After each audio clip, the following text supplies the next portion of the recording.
quelques minutes. Je vais répondre à différentes choses à ma manière. Bon, d'abord, Hervé, il faut aborder évidemment la question de la Chine parce que c'est très important. Je trouve, j'ai mort du communisme. Le communisme, c'est la nostalgie du futur. Ah voilà. Donc bon, bah, moi j'aime bien. Ouais, parce qu'on est toujours nostalgique de ce qu'on a envie, quoi. Voilà. Hein. Et puis terminer aussi parce qu'on a besoin de rassembler. Je pense que ça a été dit à de multiples reprises. Il y a un impérialisme, il y a un capitalisme mondialisé. Et puis il y a des choses qui bougent. Oui, il y a une absence, il n'y a pas assez de communisme et de communisme organisé. Mais on n'est pas seul sur la planète. Il y a d'autres forces. Et je termine simplement là-dessus parce que moi je suis du pays de Maurice Thorez qui a tendu des mains à des travailleurs, qu'ils soient communistes, chrétiens ou autres. Terminer par cette citation d'un Argentin, hein, pas celui qu'on a l'habitude de citer, mais celui qui est aujourd'hui devenu pape François, hein, qui dit que simplement l'argent à tout prix, c'est le fumier du diable.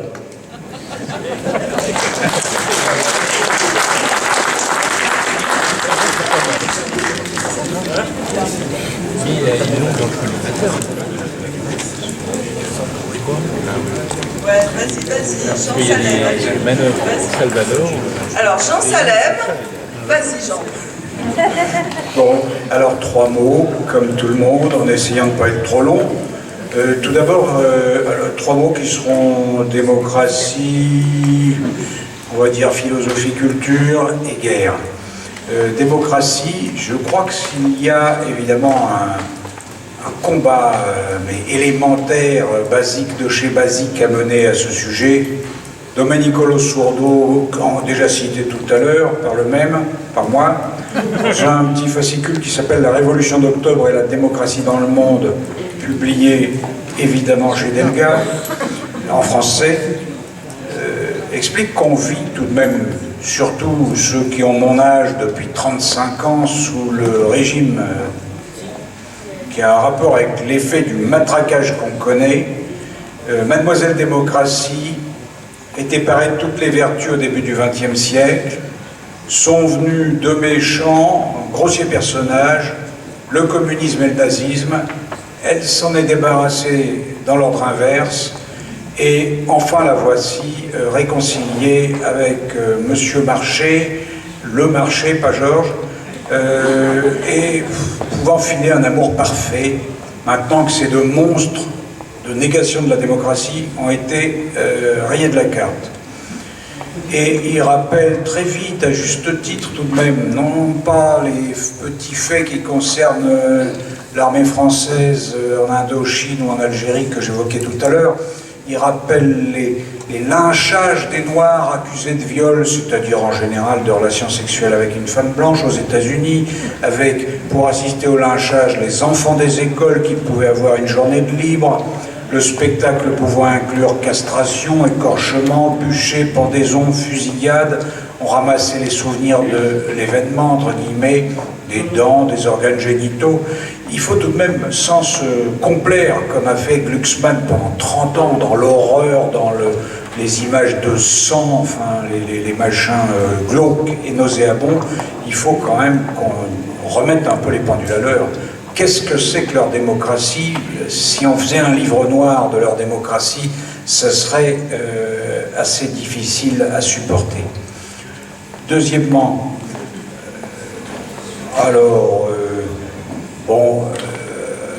un ami, un camarade certainement ici présent m'a rappelé que ce n'est pas la philosophie qui change le monde, il aurait même pu citer Marx, ce qui importe, ça n'est pas d'interpréter le monde, c'est de le transformer. Mais à part qu'en société, c'est pas gentil de dire tu sais ton métier ça vaut pas tripette, il faudrait tout de même éviter, je vous en supplie, hein, tout le monde a des gros malheurs, des souvenirs horribles du stalinisme, de choses terribles qui lui sont arrivées, y compris dans le Parti communiste français. Par pitié, le mépris des livres et de la théorie, Lénine dit déjà que c'est un défaut franco-français sur lequel il faut revenir. Georges a cité les phrases archi-fameuses, pas de mouvement révolutionnaire sans théorie révolutionnaire. Et sans y passer une heure, je dirais simplement que on fait ce qu'on peut, on s'amuse comme on peut. Je n'ai pas essayé d'être député européen. Je suis très content, dans un univers où il y a 10 ans, quand on prononçait le nom de Marx, les étudiants très poliment posaient leur stylo, en attendant que ça se passe. D'avoir imposé dans un milieu hostile, parfois très méchant, on ne déporte pas dans les mines de sel, certes, mais l'université c'est pas triste. L'existence d'un séminaire où viennent 100, 150, 200 personnes chaque semaine, avec des vrais gens, camarades. Un gros tiers d'étudiants, puis des vrais gens, c'est pour ça qu'on faisait ça le samedi après-midi, dans un amphithéâtre de la Sorbonne, et c'est téléchargé par 30 000 internautes, dont des tas de vrais gens. Je vous invite à le faire, publicité non déguisée, parce que bien évidemment des camarades bénévolement filment tout ça. Alors je ne méconnais pas les limites, je ne vais pas rappeler mon grand âge au camarade qui a parlé. Je sais depuis tout petit que c'est un point au centre du marxisme. C'est la classe ouvrière évidemment qui est le nerf, le fer de lance de toute action révolutionnaire sérieuse, durable. Et vu ce que j'ai raconté de mon petit parcours, j'ai appris auprès de mes parents que même dans des pays comme l'Algérie ou la Chine, eh ben, une classe ouvrière embryonnaire qui constitue 3% de la population en Russie, devenue Russie soviétique, c'est ça tout de même qui conduit une révolution socialiste, même s'il y a une immense masse de paysans qui constituent l'essentiel du peuple laborieux dans ce genre de pays. Attention à l'inculture, franchement. Socialisme ou barbarie, c'est un peu ce qu'a dit Hervé. C'est une manière traditionnelle de parler de l'urgence qui appelle notre engagement décidé contre les guerres, du capital, contre la guerre. Et il va de soi qu'on regrette amèrement la disparition des écoles de formation dans le parti, qui faisait, entre autres, d'un ouvrier pâtissier à l'âge de 12 ans, Jacques Duclos, un intellectuel qui pouvait écrire des livres. Bon, j'arrête de donner des leçons, autant que les étudiants ne sont pas ici, je ne suis pas là pour ça. Je vous conseille de lire un livre qui n'a rien de marxiste, mais qui parle d'une chose qui est un de nos combats, d'un certain Nuccio Ordine, un Italien, l'utilité de l'inutile. Dans ce monde débile où on explique qu'attraper un diplôme, c'est avoir la possibilité d'attraper un job, dans le meilleur des cas, il y a toute une tradition d'Aristote, de Montaigne, avec 1000 autres philosophes qui parlent du bonheur d'apprendre pour apprendre et de l'importance qu'il y a à transmettre des passions, l'étude de la musique, l'étude de ce que vous voudrez, et tous les grands poètes ou romanciers d'extrême gauche ou communistes ont parlé de ça. On a cité Badiou tout à l'heure. Il faut avoir beaucoup de choses bien accrochées pour oser arriver dans cette période, dans l'amphithéâtre que je viens d'évoquer, devant près de 200 personnes, Badiou est très bankable, et dire, écoutez, Pablo Neruda, Bertolt Brecht, Nazim Hikmet, Paul Éluard, Louis Aragon, il y a tellement de poètes communistes qu'on se demande s'il y a une erreur de casting, s'ils se sont trompés, s'ils ont hésité entre la porte nazisme et communisme et ils ont choisi finalement la deuxième. Et il commence sa conférence en disant je vais essayer de vous démontrer qu'il y a une affinité, quelque chose qui est vraiment une liaison indissoluble entre poésie et communisme. C'était présenté comme une plaisanterie culottée, mais je crois qu'il pensait vraiment à ce qu'il disait, et j'y crois. Troisièmement, sur la guerre, on avait bien raison de rappeler, sans doute Hervé Fullier, que le danger de guerre mondiale est là, que l'impérialisme US possède 662 bases, parfois on va jusqu'à 1000 si on est plus large dans le décompte, répartis sur toute la planète avec 500 000 soldats US hors des frontières des États-Unis. Et plus de 1000, tu dirais, Rémi? Allons-y pour 1150, on prend ce qui est 935 000 hommes, qu'il y a l'inflation, mais j'accepte tes chiffres, toi qui fais des exposés extraordinaires sur les situations du monde. Séminaire, Marx, Sorbonne, Rémi Herrera, vous verrez. Ces guerres de plus en plus nombreuses, de moins en moins périphériques par rapport aux puissances centrales, ces guerres que le Parti socialiste a applaudi même quand il était dans l'opposition. Je parle évidemment de la Libye, mais on peut parler de la Yougoslavie dépecée sous les bombardements de l'OTAN. Et notre parti, à cet égard, n'a pas toujours été à la hauteur. Je termine vraiment, Marie-Christine, tu as raison. Ces guerres, elles pourraient quand même mériter quelque chose comme une ressuscitation, parler à l'ancienne, une renaissance, mais impulsée, provoquée par des gens qui font de la politique, du mouvement de la paix. Il ne peut pas être simplement une sorte de mouvement de déploration ou un mouvement lacrymal, mais qui doit être un mouvement rassemblant, comme il l'a fait, des centaines de milliers de gens dans les rues. Comment se fait-il que notre parti n'ait pas fait grand-chose, à ma connaissance, lorsqu'on envoie des troupes françaises un peu partout, sur 5-6 théâtres d'opération en même temps, et qu'on arrive à faire gober pendant 5 ou 6 jours, qu'on nous a déclaré la guerre, qu'on nous a obligés d'entrer en guerre le jour des attentats de Paris. C'est extraordinaire. Le parti de la guerre a réussi ce tour de force en France de faire que la guerre est devenue une sorte de sous-branche de l'industrie du divertissement et qu'on n'est même pas au courant que nous la menons. Ça a un peu changé, je sais, depuis le 13 novembre, mais ça fait des années que nous sommes en guerre. Stop. Merci de votre patience. Alors, merci Jean. Daniel, continue. Oui, beaucoup de choses ont été dites. Alors je pense que la question, excusez-moi, j'ai très mal à la gorge, la question que posent les camarades sur l'Europe, on la retrouve tout le temps. C'est-à-dire qu'il y a vraiment, moi j'ai été frappé dans le débat, y compris dans le parti, cette question n'est absolument pas traitée. Elle mériterait de l'être. Mais ce que je sais, c'est que déjà, le seul argument que j'entends en faveur du maintien de l'Europe aujourd'hui, c'est la peur. C'est-à-dire que je n'entends pas un autre argument que si on sort, c'est la catastrophe. Et jamais cette catastrophe n'est dite.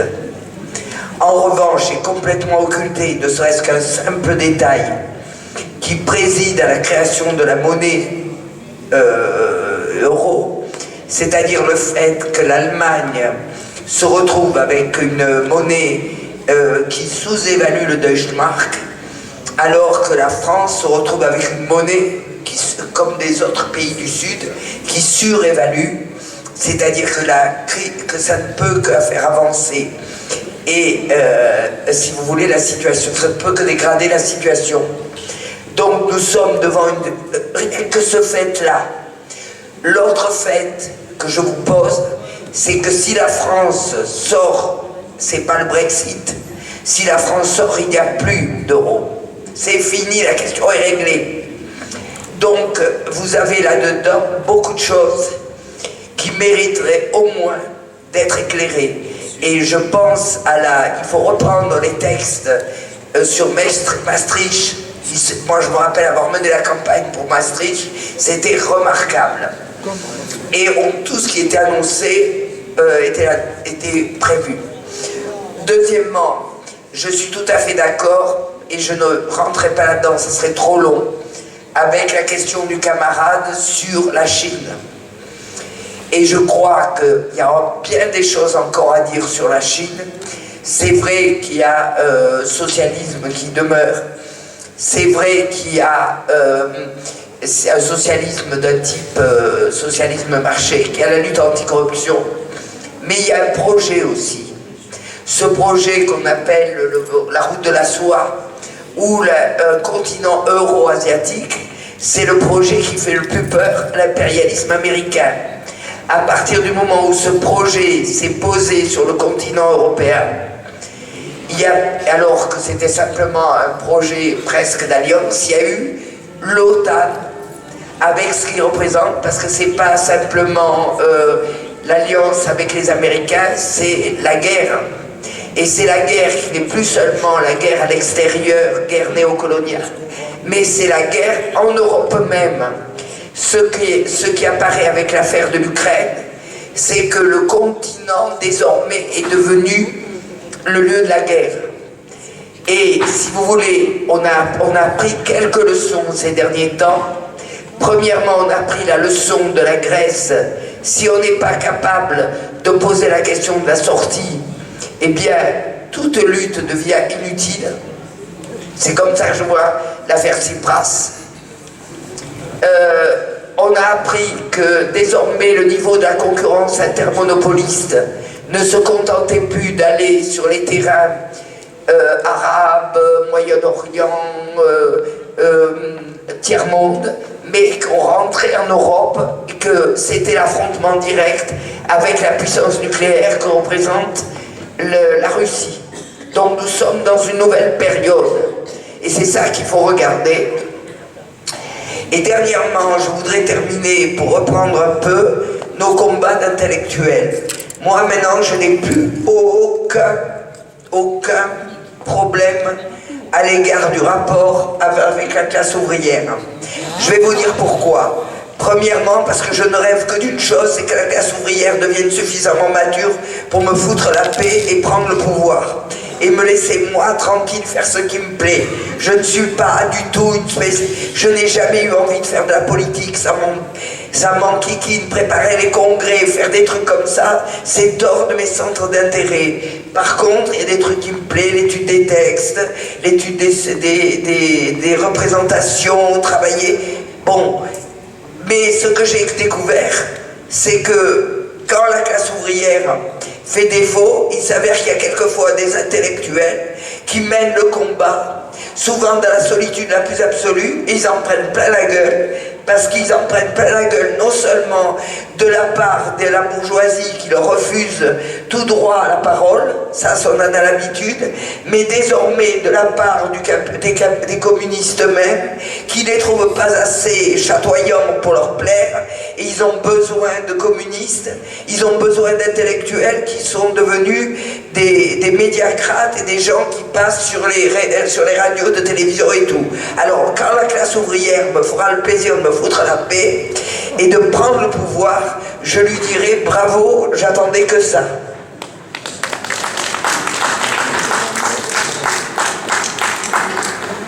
Excuse-moi alors, vas-y. Alors Georges, vas-y. Alors, voilà.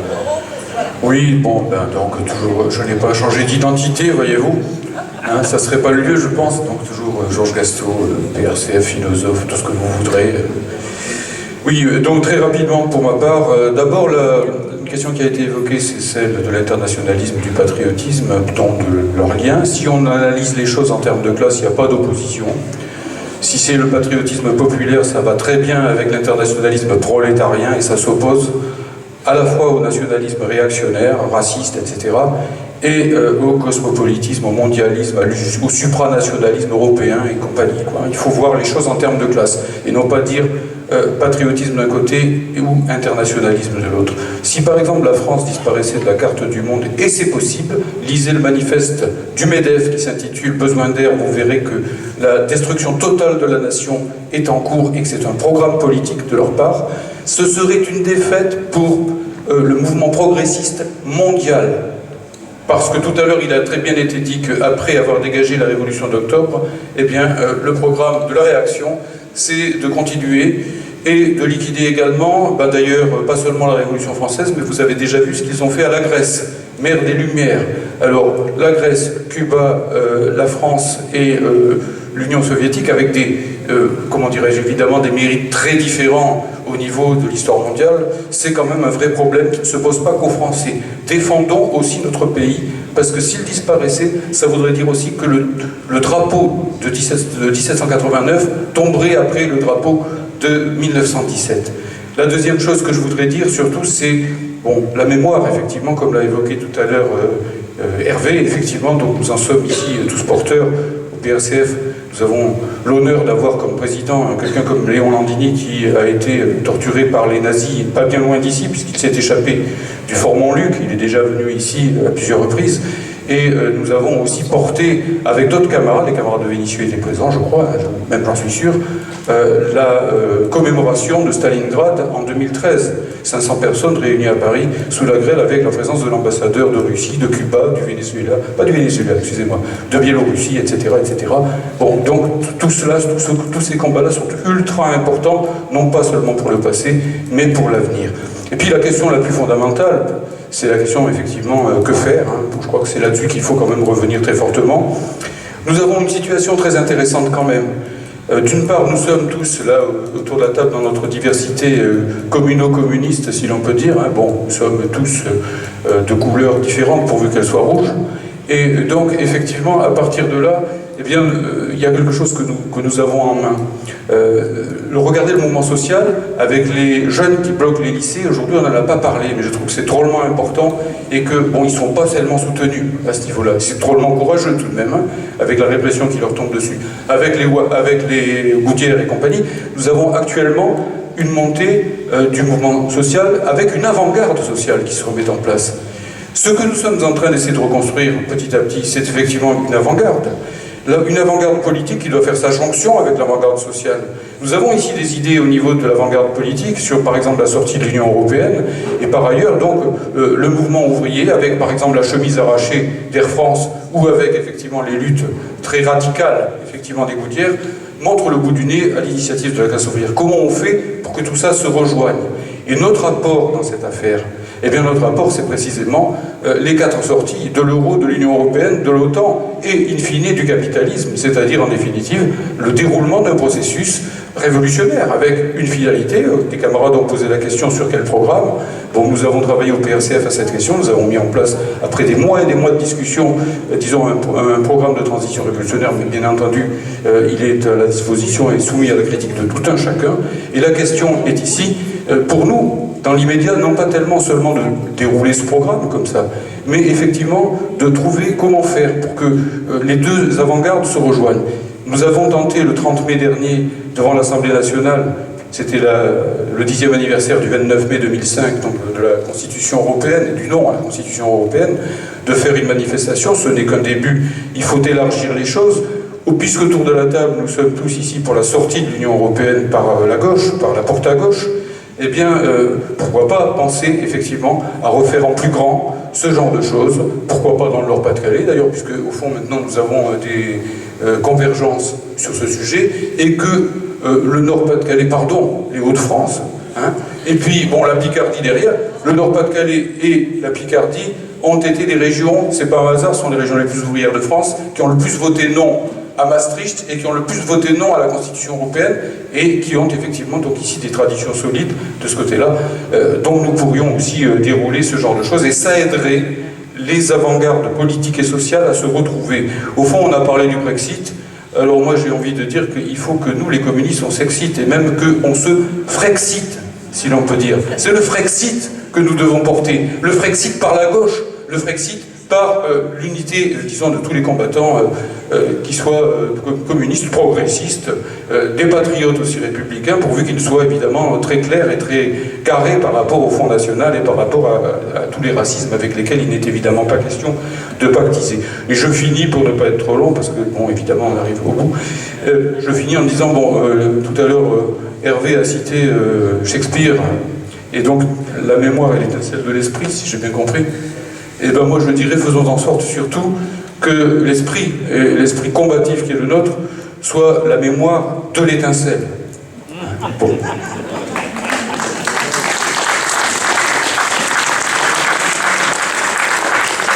Alors, juste un petit mot pour finir, et 2-3 questions pratiques. Juste peut-être pour finir, rassembler, je pense qu'on mène tous un combat qui est très très difficile aujourd'hui. En 2000, la secrétaire départementale du Parti communiste dans le Rhône a fait un article dans le Progrès à l'issue de la conférence départementale, et elle a dit les staliniens ont quitté la fédération du Rhône. C'était nous les staliniens, voilà. Donc ça me fait toujours rire quand j'y pense. D'abord parce que c'est elle qui nous a appelés comme ça, c'est pas nous. Et parce qu'on est toujours là. Voilà. Donc, eh ben, elle n'a pas gagné, elle a perdu. Voilà. Et quand je dis qu'elle a perdu, on pourrait aller plus loin que ça, parce que je suis prête à faire le bilan en plus sur 20 ans de ce qu'elle a perdu et de ce que nous, on a gagné. Donc, on irait plus loin que l'anecdote. Donc, on mène une bataille très difficile parce que qu'on soit dedans ou qu'on soit dehors, ou qu'on ait essayé de faire autre chose, il nous manque un parti communiste aujourd'hui. Et c'est difficile de se battre sans ce parti. Je pense toujours à la chanson de Ferrat, quoi, sans l'affiche qu'on colle au mur du lendemain et qui nous permettait de savoir ce qu'on allait dire le lendemain, quoi. C'est difficile. Et les journées comme celle d'aujourd'hui, et j'espère qu'on a le projet d'organiser des rencontres internationalistes en 2017, si j'ai pas dit de bêtises. Je crois même au moment de la Révolution d'octobre. Voilà, hein. Donc, donc on a ce projet-là. Et puis moi, si d'autres sections, d'autres fédérations pouvaient organiser des journées comme celle-là, vous voyez le temps qu'on prend sur l'Union européenne, mais ça mériterait toute une journée de discussion. On peut faire un moment de lutte et un moment de discussion, etc. Eh bien écoutez, franchement, il faut le faire, quoi. Et on peut s'entraider pour le faire. Mais ce que je voulais dire, y compris, c'est par rapport à ce qu'a dit Pedro sur la question de la classe ouvrière. Et c'est pour faire l'unité entre nous, justement. Parce que moi, ces journées, on les fait justement parce qu'on pense qu'on a besoin de cette nourriture idéologique, de cette nourriture philosophique, de ces moments de réflexion tous ensemble, à la fois pour ceux qui sont directement confrontés à l'exploitation dans les entreprises, pour pouvoir se battre, et à la fois pour ceux qui sont un petit peu plus loin, pour savoir comment ils y vont, comment ils aident et comment on peut se reconstruire dans les entreprises. Donc je crois qu'il faut vivre les choses non pas d'un côté ou de l'autre, mais en se disant que ce qu'on fait là, c'est pour être utile à tous, et qu'il faut quand même se rappeler que le Parti communiste français a été le parti qui a permis, qui a eu l'action d'éducation populaire une action d'éducation populaire formidable, qui permettait, on n'est plus tout à fait dans la même situation encore que, qui permettait à des camarades ouvriers qui avaient quitté l'école à 10 ans, à 12 ans, à 14 ans, qui n'avaient pas appris, enfin qui avaient appris à lire, mais qui n'avaient pas eu accès à la lecture, à la culture, etc., et qui leur permettait de faire ce cheminement et d'en faire des ouvriers qui étaient en même temps des formidables intellectuels. Donc je crois qu'il faut surtout qu'on reste dans cette ligne-là et qu'on travaille à ça. Pedro en question, c'est comment vous voyez, et c'est sûr qu'il y a une politique qui est très large.